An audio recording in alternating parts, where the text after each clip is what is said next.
Hey guys, it's Nasser El-Arabi. And do you got bad credit, but you want a house? Well, today I brought on Bliss Green, and she's going to explain to us if you can get a house, if you have terrible credit, and what's the process, and if you should.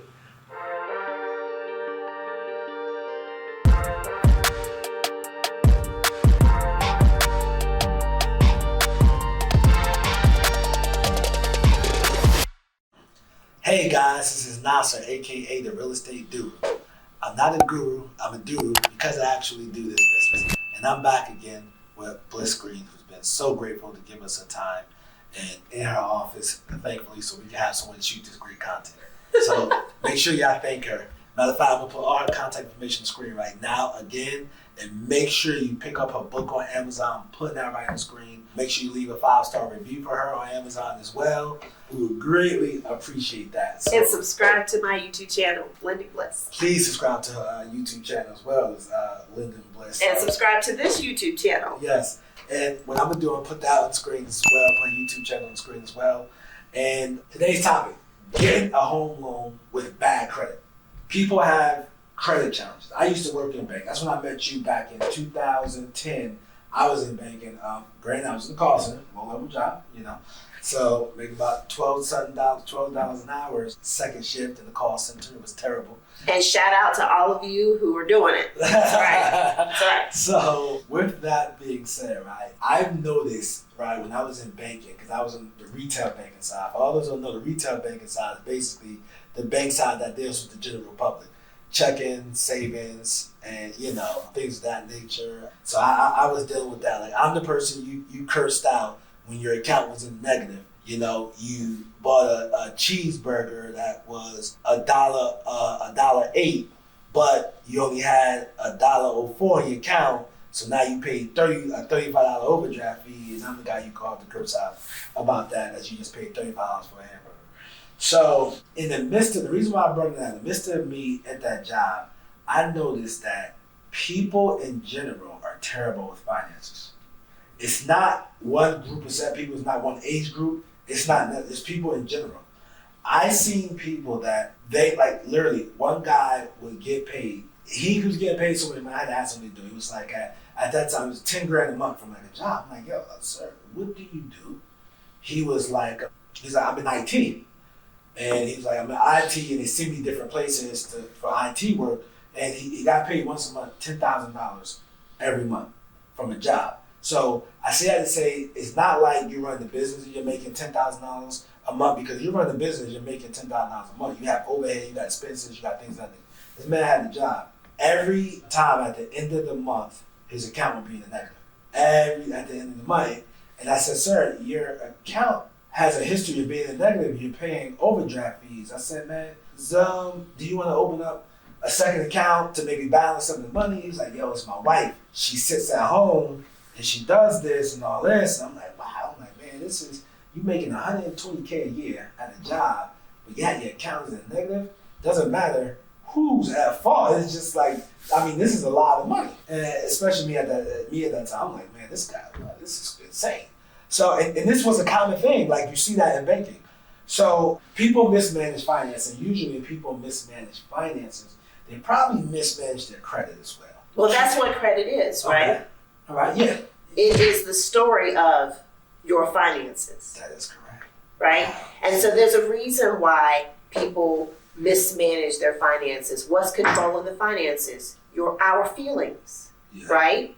Let's be honest, most of us, average mere mortals, are afraid. We have anxiety. We experience jealousy and anger and depression and a myriad of negative feelings. Some of us also experience elation and joy and peace and serenity. And we like to compensate and celebrate.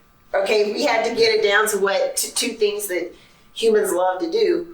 We overcompensate for negative feelings, and then we celebrate our positive feelings. Either way, that's usually going to involve spending some money to manage one of those emotions. And I have a saying that says, facts, not feelings. This is in my book. I talk about this in my book, Credit Made Simple. I hope you go on Amazon and support it. But in my book, I talk about facts over feelings, facts, not feelings. When we deal with the fact that today I am complete. That's my mantra for 2021 is complete. So today I'm complete. Today I am whole. Today I'm making great choices and decisions. Today I am enacting my future. Today is just a moment in time, which is a small part of what I intend and plan. Today, this is how I feel, but tomorrow will be better.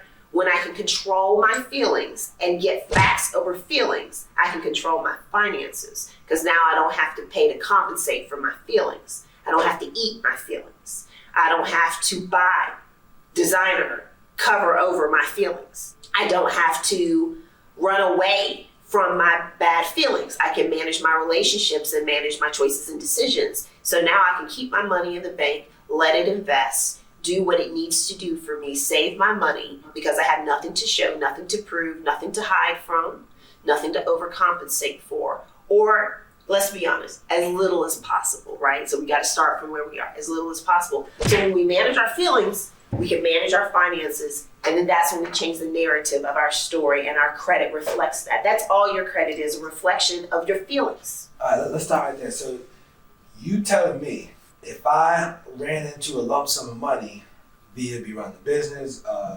lawsuit, somebody passed, and I inherited, let's say, and regardless of what, I inherited $75,000. So you just basically telling me on camera that I shouldn't go buy a $60,000 car and say, man, I've been through a lot.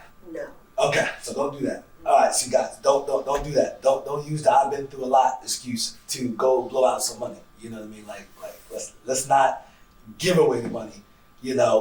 Don't be an asset to Mercedes-Benz, but a liability to yourself. Don't be an asset to Gucci, but a liability to yourself. So yeah, please, this is important. Make sure you pick up the book.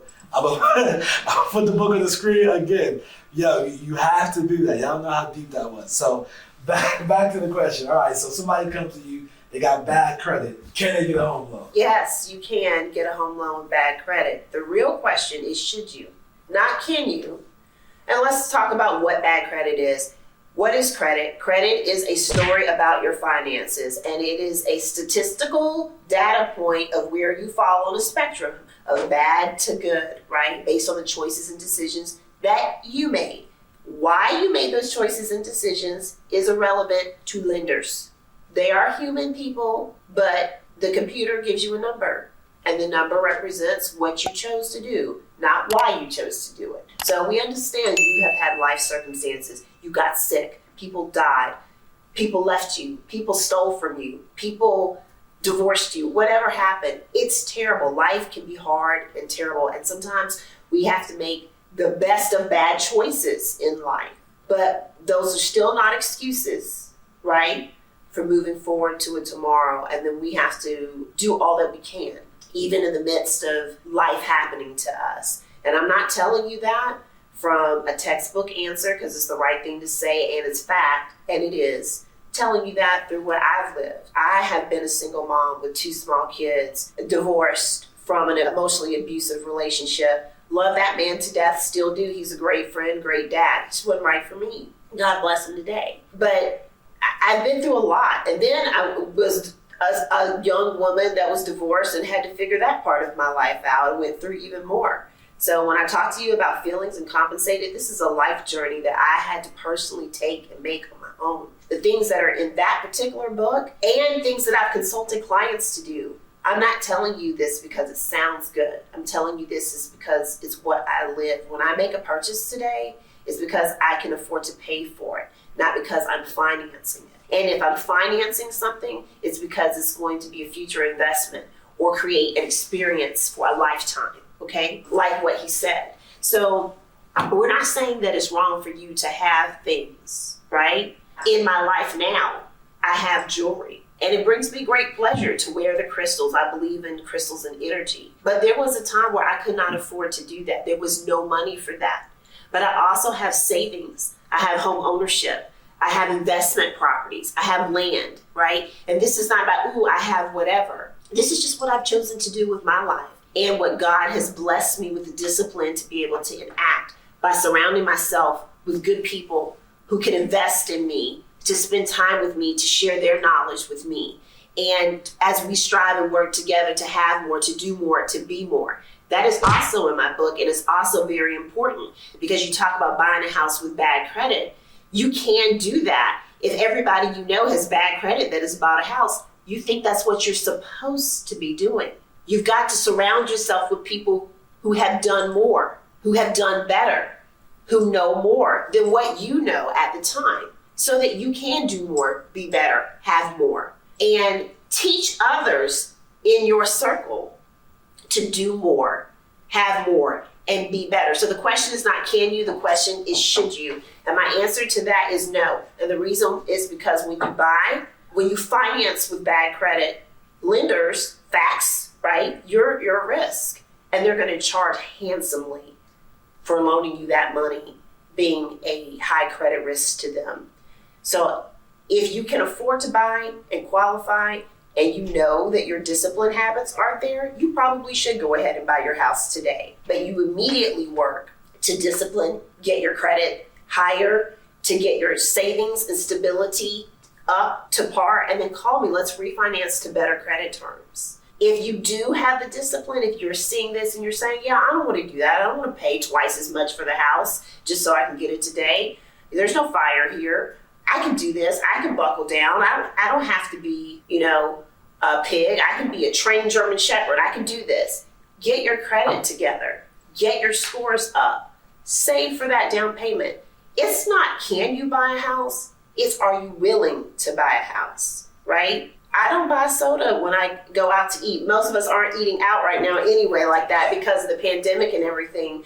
But let's talk about a past time. If we went out to eat, and believe me, I'm a foodie. I enjoy cuisine. I enjoy all of that. But if I'm going to a vineyard or whatever, I'm there to drink. I'm not there to necessarily have the wine experience too. And so you can have it all. You just can't have it all in one day, in one lifetime. Think about that. You can have it all in a lifetime, just not all today. And not all at one time. So why would you spend $4 for a soda? When you go out to eat, do you have to drink that soda with your meal? You don't. But why would you spend $7 for a piece of pie that's really not even that good? Things like that don't make sense. And if you think about that, or if you brought your lunch just one day a week to work, or let's say you just chose to skip lunch and you juiced it, or you ate one protein bar to cut back. I'm not telling you to cut out. What can you cut back? And then you consciously move that money over aside or put that money in your investment, buy one more stock. What if today you said, I'm not going to buy those Jordans, I'm going to buy one more share of Nike? Right.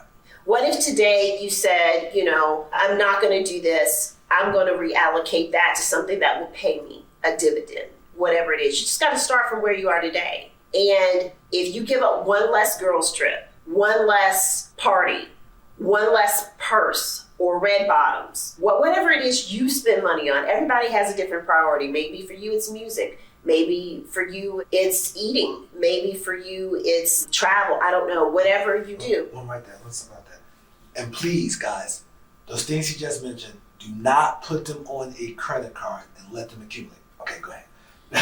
It's okay to do all of those things. It's okay for people to have things, to get things, to do things, but make sure that you can afford it. And affording it is paying for it in advance. Save that money. And then when you go buy that, whatever it is, get it from your savings account. There you go. All right. So before we wrap this video up, right, in the mortgage industry, what is considered bad credit? 600 and below? Yes.